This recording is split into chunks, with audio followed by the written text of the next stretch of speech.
ઓમ નમો નારાયણ. જય ગિરનારી. હર હર મહાદેવ. ખારાવાળા હનુમાન આશ્રમ કલસાર મહંત શ્રી નાગા સંન્યાસી બહાદુરગીરીજી બાપુ બ્રહ્મલીન ગુરુ શ્રી દિગંબર ગગનગીરીજી બાપુ 23/11 ખારામાં હું બપોરે 4 વાગે આવ્યો હતો. અત્યારે 16મું વર્ષ ચાલે છે, 26મી સાલ ચાલે છે. અને આ ખારાનું નામ ખારાવાળા હનુમાન કેમ પડ્યું કે દરિયામાં જ્યારે બંધારો બાંધ્યો નહોતો બાંધ, એ વખતે પાણી ખારા હનુમાનના મંદિરે આવી જતું હતું, એટલે ખારાવાળા હનુમાન નામ પડ્યું છે. અને જ્યારે હું આવ્યો એ વખતે કાંઈ નહોતું અહીં, અને આવ્યા પછી ગૌશાળા, ગિરનારી ગૌમાતા ગૌશાળા, સંત નિવાસ, માર્બલનું મંદિર, શેર, અને જે નરેન્દ્રસિંહ બાપુએ સરપંચ હતા એ નરેન્દ્રસિંહ રણજીતસિંહ રાજા, એમણે આ જમીન ગૌ માતાને માટે બહાદુરગીરી બાપુને કૃષ્ણ અર્પણ કરી. અને આ જે ખારાની જમીન જે 22 વીઘા કે 25 વીઘા છે એ જમીન ગૌ માતાને માટે આપેલી છે. અને બાપુ તો ગૌ માતાના પ્રેમી છે. અને જે ગાયો અત્યારે ગામો ગામ શહેરો શહેર રખડે છે, અને જે ગાય માતા જ્યારે તમને દોવા દે 5 લીટર 10 લીટર દૂધ કાઢતી હોય, 2 લીટર દૂધ કાઢતી હોય, ત્યાંથી તમે રાખો છો, અને પછી એને તમે રખડતી મૂકી દો છો. એની દુઃખની વેદના કેટલી હશે.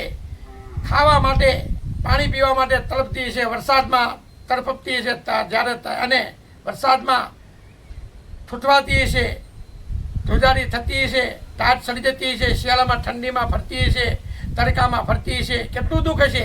એટલે હું તો ગૌ પ્રેમી જ છું. અને ગૌ માતાને માટે કદાક્ષન આ જન્મ તો નહીં. ક્ષત્રિય તનુ ધરી સમર સુકાના, કુલ કલંકુ તેહી પાવર આના. ક્ષત્રિયનું શરીર ધરી અને જે ગાય, બ્રાહ્મણ, પશુ, પક્ષી, આશ્રા ધર્મને જે ન પાડી શકે એ ક્ષત્રિય જ નથી. અમે તો નાગા સંન્યાસી છીએ. ધર્મ માટે, બેન દીકરી માટે, ગૌ માતાને માટે, એને માટે રક્ષણ માટે કદાક્ષન મરવાનું આવે ને, એકવાર નહીં કરોડો જન્મ લેવા પડતો અમે કુરબાન થવા માટે તૈયાર છીએ. પણ ગૌ માતાની સેવા કરજો, પશુ પક્ષીને ખવડાવજો. કબીર કહે કમાલ કો દો બાતા શીખલો, કર સાહેબ કી બંદગી, અને ભૂખ્યા કો દો અન્ન. બહાદુરગીરીજી બાપુ કહ્યા જીવને કર મહાદેવનું ભજન, અને ભૂખ્યાને દો અન્ન. અને કહેવાનો અર્થ એ છે કે અખંડ આ ધૂણો 10-12 વર્ષથી અખંડ ગૌ માતાના અડાયા છાણાથી અખંડ ચાલુ રાખેલો છે, એમાં લાકડું નહીં. બાપુ પોતે નિર્વ્યસની છે. ચા, બીડી, તમાકુ, માવો, ગાંજો પણ કોઈ વ્યસન નથી. પોતે રસોઈ હાથે બનાવીને 25 થી 30, 35, 40 કૂતરા, જ્યારે દિવાળીએ 8, 9, 10 કૂતરી હોય એટલે 30-35 ગલુડિયા આવી જાય. અને હાલમાં અત્યારે 20-25 કૂતરા તો છે. એની સેવા પોતે બાપુ કરે, અને નાના નાના મકાન બનાવી દે, તાપડા નાખી દે, અને એની સેવા તો કરે જ છે. પશુ પક્ષીના પ્રેમી જ છે. દયા ધર્મ કા મૂલ હૈ, પાપ મૂલ અભિમાન. તુલસી દયા ને છોડીએ જબલગ કટમે પ્રાણ. આ જીવની અંદર, આ ખોળિયાની અંદર પ્રાણ હોય ત્યાં સુધી બીજા જીવને સુખ આપો. જીવો અને જીવવા દો, અહિંસા પરમો ધર્મ. બાપુનો એ ધ્યેય છે. પણ પોતે ભૂખ્યા રહે અને બીજાને જમાડવું એ બાપુનો ધ્યેય છે. અને બાપુએ તો બહુ મહેનત કરી છે. નાનપણથી જીવાત્માને ખવડાવ્યું છે, ને ભગવાને પ્રેક્ટિકલ બાપુને ઘણું આપ્યું છે. પહેલું તો આપવાની વાત તો બીજી વાત છે, ભૌતિક સુખ તો બીજી વાત છે, પણ પહેલાં અંતરનું સુખ ભગવાને મને આ પશુ પક્ષીએ બહુ આપ્યું. શરીર બહુ સારું આપ્યું છે, કદી દુઃખ નથી પડ્યું. ઓમ નમો નારાયણ. જય ગિરનારી. હર હર મહાદેવ. ખારાવાળા હનુમાન આશ્રમની જય હો, જય હો. ખારાવાળા દાદાની જય. ગિરનારી જય દત્તાત્રેય ભગવાન.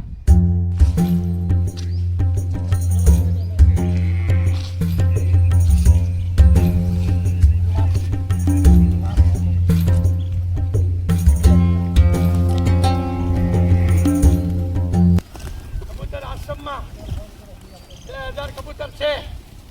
20 થી 25 મોલ્લા, કાબરિયું, નાના લાલુડા, કેતરા આપણું આવે છે. અને જે અનાજ સુરતથી આયરભાઈ, બાપભાઈ, રાજુલાના અત્યારે સુરત રહે છે, બિલ્ડર છે.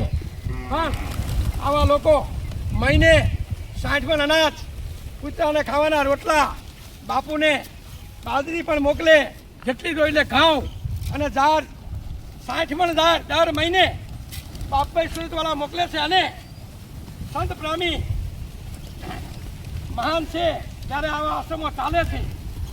અને कबीर कहे कमाल को दो बाता सिकले कर साहिब की बंदगी भूखा को दो अन्न જીવો અને જીવવા દો, અહિંસા પરમો ધર્મ.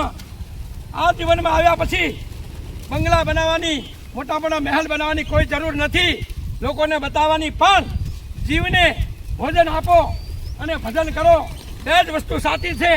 અને સિંહ જંગલમાં એકલો હોય એની ઉપર કોઈનો હક નથી, બંધનમાં નથી રહેતો. સાધુ કોઈના બંધનમાં રહેતો નથી, સ્વતંત્ર જીવન જીવે છે, એનું નામ સાધુ છે. બાપુ એ બીવે નહીં અને બીવે એ બાપુ નહીં. આ જીવનમાં બે સૂત્ર રાખો અને ચાલશે, ખાવશે અને નભશે. આટલું જીવનમાં સૂત્ર રાખો. સંસારી હોય કે સંન્યાસી હોય તો જીવનમાં કોઈની પાસે ભીખ માગવા નહીં જવું પડે, પણ જીવની જે દયા રાખશો તો ભગવાન તમને આપશે, આપશે ને આપશે. આ બાપુનું સૂત્ર બચપનથી છે ને છે. અને ગૌ માતાની સેવા કરજો. ઓમ નમો નારાયણ. જય ગિરનારી. આવા બાપભાઈને 100 વર્ષને ઉપર જીવડાવે એ બાપુની પ્રાર્થના છે. ઓમ નમો નારાયણ. જય ગિરનારી. હર હર મહાદેવ. નાગા સંન્યાસી મહંતશ્રી બહાદુરગીરીજી બાપુ અત્યારે જે પૂરા ભારતમાં એટલી બધી ગૌ માતા રીબાય છે, મંદિરો તો લોકો કરે છે, આશ્રમ કરે છે, મહેલો બનાવે છે, પણ કોઈ ગૌ માતાની સેવા કરતું નથી. પણ બાપુ તો પોતે ગાય હોય, રોજ હોય, પશુ હોય, પક્ષી હોય, અરે કૂતરું પડી ગયું હોય ગામમાં તો પણ એની સેવા કરેલી છે. આખલો કેમ છોકરાને કોઈ વાત થાય, આખલાને 12 વર્ષ રાખ્યો છે આશ્રમમાં બાપુએ. એને મારો દોવાનો નહોતો, એના પર ભંડારા કર્યા. એક બળદ ગામમાં થોડી જતો હતો, એને 7 વર્ષ રાખી 1.5 લાખનો ભંડારો બાપુએ કરેલો છે. અને ગૌ માતાને 4 થી 5 ગૌ માતાની સમાધિ બનાવેલી છે.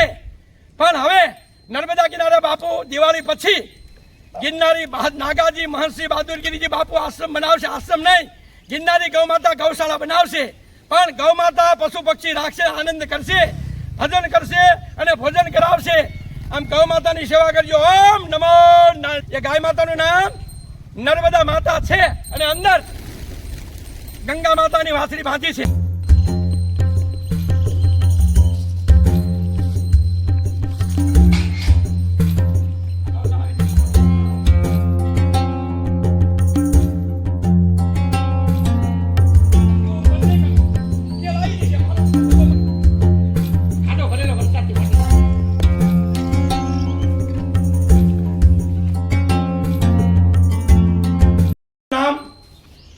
ગંગા માતા છે, નર્મદા ગૌ માતાની વાસળી નર્મદા છે. નર્મદાની વાસળી ગંગા છે. એ ગૌશાળા બાપુએ 8 સાલ પહેલા 11 આવ્યા 12 13 18 બનાવી છે.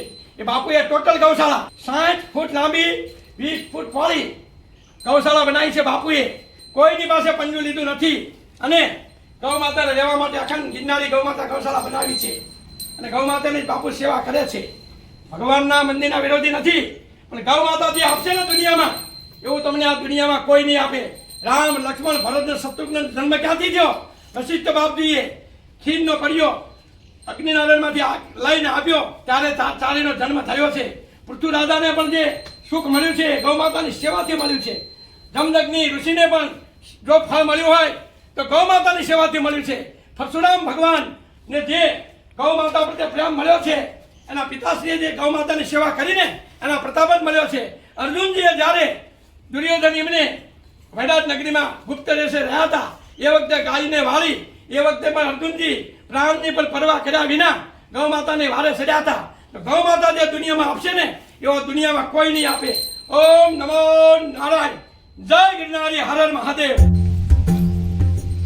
ગંગા ગૌ માતા વાલ કરે છે.